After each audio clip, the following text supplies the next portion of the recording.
एक बार पुनः स्वागत है मित्रों हमारे YouTube चैनल सार्थक सिविल विजन में, जहां हम श्योर शार्ट सीरीज देखेंगे। और इस श्योर शार्ट सीरीज के तहत एक ऐसे टॉपिक को देखेंगे जिससे एक प्रश्न आपको निश्चित रूप से मिले ही मिले, आपको इसका फायदा परीक्षा में हो। और आज इस श्योर शार्ट सीरीज के तहत जो हम देखने जा रहे हैं वो देखने जा रहे हैं अंतरिम सरकार का गठन सन 1946। मित्रों, हम देखते हैं कि अंतरिम सरकार से क्या क्या प्रश्न हो सकते हैं जो अगर आप ध्यान देते हैं तो निश्चित रूप से आपको परीक्षा में फायदा हो। तो हम देखते हैं अंतरिम सरकार का गठन। और अंतरिम सरकार जो है ये कैबिनेट मिशन योजना के तहत 24 अगस्त 1946 को प्रथम अंतरिम राष्ट्रीय सरकार की घोषणा हुई। तो यहाँ एक डेट आप ध्यान रखिएगा, 24 अगस्त 1946 को। ठीक है। इसके बाद 2 सितंबर 1946 को पंडित जवाहरलाल नेहरू के नेतृत्व में ये अंतरिम सरकार गठित हो गई। वायसराय लॉर्ड माउंटबेटन जो थे वो इसके अध्यक्ष हुए। ठीक। और जवाहरलाल नेहरू उसके उपाध्यक्ष बनाए गए। तो 2 सितंबर 1946 को पंडित जवाहरलाल नेहरू के नेतृत्व में यह अंतरिम सरकार गठित हुई थी। ये भी डेट इंपॉर्टेंट है। प्रथम अंतरिम सरकार के गठन की डेट 24 अगस्त 1946 तथा साथ ही साथ पंडित जवाहरलाल नेहरू के नेतृत्व में जो अंतरिम सरकार गठित हुई ये 24 अगस्त के बाद 2 सितंबर 1946 को हो रही है। ठीक है। लॉर्ड माउंटबेटन इसके अध्यक्ष हो रहे हैं और उपाध्यक्ष जवाहरलाल नेहरू जी हो रहे हैं। इसमें जो कुल सदस्य थे वो सदस्यों की संख्या जो थी वो कितनी थी, तो वो पहले जब गठित हुई तो उस समय कुल सदस्यों की संख्या 13 थी। ध्यान रखिएगा, ये भी इम्पॉर्टेंट है। 26 अक्टूबर 1946 को मुस्लिम लीग सरकार में शामिल हो रही है। 26 अक्टूबर 1946 को मुस्लिम लीग के शामिल होने की डेट क्या है? 26 अक्टूबर 1946। ठीक। और जब मुस्लिम लीग को शामिल किया गया, जैसे हमने पढ़ा कि कुल 13 सदस्य थे, ठीक है, लेकिन जब मुस्लिम लीग को शामिल किया गया, जब मुस्लिम लीग को शामिल किया गया उस समय क्या हुआ? जब मुस्लिम लीग को हमने शामिल किया तो उस समय 3 सदस्य, ठीक, ये सैयद अली जहीर, शरद चंद्र बोस, सर साफत अहमद खां को हटा दिया गया और इनको हटा करके कुल 5 प्रतिनिधि मुस्लिम लीग के शामिल किए गए। ये ध्यान रखिएगा, मुस्लिम लीग के कुल कितने प्रतिनिधि शामिल किए गए? तो मुस्लिम लीग के कुल 5 प्रतिनिधि शामिल किए गए। ठीक है।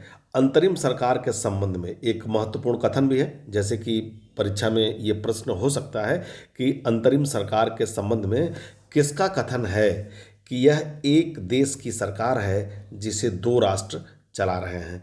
तो मित्रों, ये डॉक्टर भीमराव अंबेडकर ने कहा था कि यह एक देश की सरकार है, एक देश की सरकार है जिसे 2 राष्ट्र चला रहे हैं। अब हम देखेंगे इसमें कि अंतरिम सरकार में अंतरिम मंत्रिमंडल में कौन कौन लोग थे और कैसे थे। जैसा कि आपने पहले ही देखा है कि अंतरिम जो मंत्रिमंडल था उसमें जो लॉर्ड माउंटबेटन थे वो इसके अध्यक्ष थे। कौन था? Lord Mountbatten. जवाहरलाल नेहरू के पास कार्यकारी परिषद में उपाध्यक्ष बने, विदेशी मामले इनके मिले तथा राष्ट्रमंडल भी इन्हीं के पास था। वल्लभ भाई पटेल गृह मंत्री थे और साथ ही साथ सूचना तथा प्रसारण मंत्री भी बनाए गए थे। जान मथाई उद्योग तथा आपूर्ति इनको मिला था। बलदेव सिंह को रक्षा मिला था। सी राजगोपालाचारी कौन से मंत्री बनाए गए थे? सी राजगोपालाचारी अंतरिम सरकार में शिक्षा मंत्री बनाए गए थे। नेक्स्ट हम देखेंगे CH भाभा। ठीक। CH भाभा क्या बनाए, कौन सा मंत्रालय था? तो इनके पास कार्य, खान तथा बंदरगाह मंत्रालय इनके पास था। आसफ अली इनके पास राजेंद्र प्रसाद खाद्य एवं कृषि मंत्री बनाए गए थे। आसफ अली को क्या मिला था? तो इनको रेलवे मिला था। जगजीवन राम कौन मंत्री बने थे? ये श्रम मंत्री बने थे। और अब यहाँ से हम देखेंगे जो मुस्लिम लीग इसमें जब शामिल हुई तो ये 5 सदस्य हैं। कितने सदस्य हैं? ये 5 सदस्य हैं जो लीग के इसमें शामिल किए गए, जिसमें लियाकत अली को वित्त मिला था, आई चुंदरीगर को वाणिज्य मिला था, अब्दुल रब नस्तर को संचार दिया गया था, जोगेंद्र नाथ मंडल को विधि और गजानफर अली खां को स्वास्थ्य मंत्रालय दिया गया था। तो इस तरह से हमने देखा कि ये मुस्लिम लीग सरकार में जो शामिल हुई, इसके 5 सदस्यों को शामिल किया गया, ये तो एक प्रश्न ही है। दूसरा एक कॉन्सेप्ट आप जान लीजिए कि मुस्लिम लीग जो शामिल हुई थी वो इसलिए शामिल हुई थी, उसका उद्देश्य ये था कि परिषद के भीतर रहकर पाकिस्तान के लिए लड़ाई लड़ी जा सके।